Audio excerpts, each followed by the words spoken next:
And welcome back to Hannity. Left-wing NBC News host Al Sharpton has been out in full force attacking, well, little old me and others for daring to have an honest conversation about race relations in the country in the aftermath of the George Zimmerman trial. Here is a clip of what he's been saying. A father turning his personal tragedy into national action.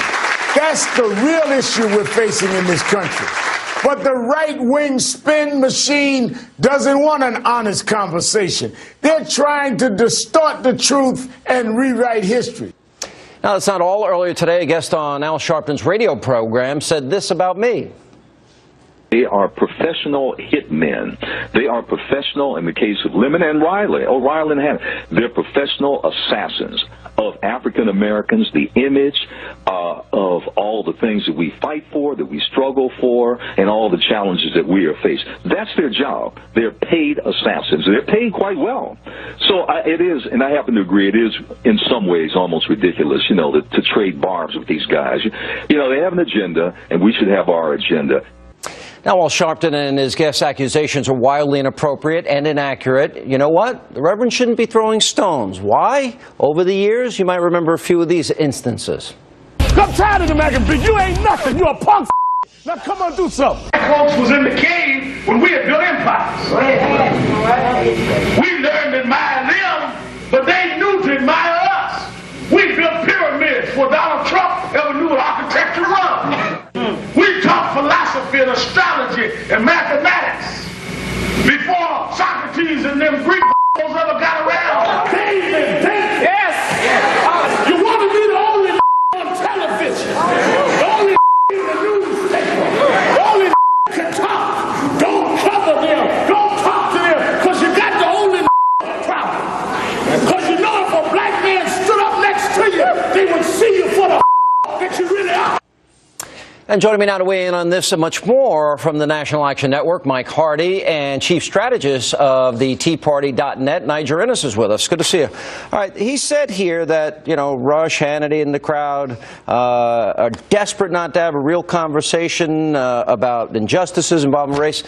Have I been to your National Action Network? How many times have I been there? You've been there several times. Several times. At least 2 major debates, Sean. I got another question. Did I not offer the Reverend Al Sharpton internships at this network for my show for kids that he thought were needing an opportunity? Yes, I did.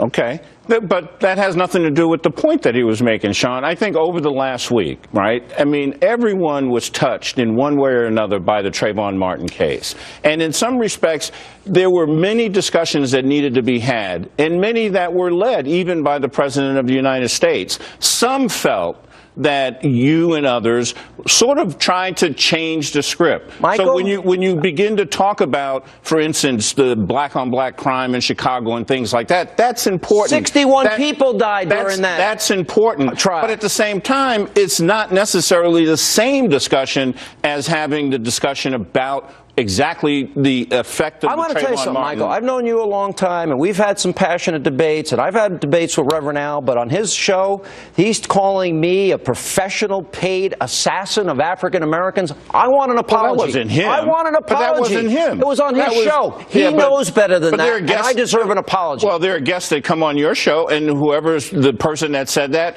should apologize. Certainly, that may not be the opinion that Reverend Sharpton has about you, but that was the person on his show. He made the comments himself that I won't have I've been to his network having a real conversation on race. If Reverend Sharpton demanded an apology of everyone that may have been a guest on your show that said something outrageous about him, well, you guys would be apologizing to each other every day. You know, this wasn't one instance of Reverend Al over the years. Brawley, white interlopers, the N-word for David Dinkins, the slurs against gays and lesbians. This was like all the time over the course of years. Do I really need to get lectured on his show about this stuff?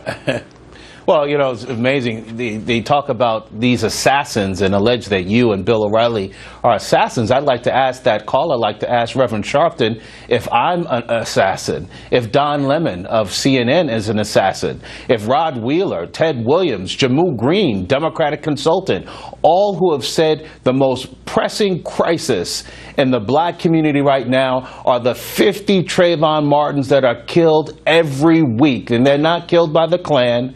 They're not killed by white racists. Not killed they're not by killed me. by George Zimmerman. Right. They're killed, unfortunately, by other young black men. And often and Sean and Nigel, there is a genocide. That may very well be there true. There is a genocide going on in our communities. That is the relevant issue that we need to be addressing. That may very well be true. And the fact of the matter is that contrary to the impression that is then tried to be given that we do not address those issues, we address those issues every day. I'm saying we're talking collectively now the time because we're saying that the time on Trayvon versus the time in Chicago, the disparity is startling. It's not, because there are other times when we are talking directly about the crime in Chicago. Or, for instance, right here in New York, when Lloyd Morgan, a 4-year-old child, was killed here by a stray bullet. Right, I got to run, but let me ask you one last question. But you've known me for years. You don't think I care about those kids? You know better. I don't, and again, I don't know believe, better. We know that, and I don't believe Reverend Sharpton thinks you don't care. Then why did he say that? We're saying that the conversation, if we're talking about race, if we're talking about voting rights, you cannot distract from that by trying to make an argument. We got to go. Let's Guys, talk thank about you. what's really We're out of time killing here. our people, Michael.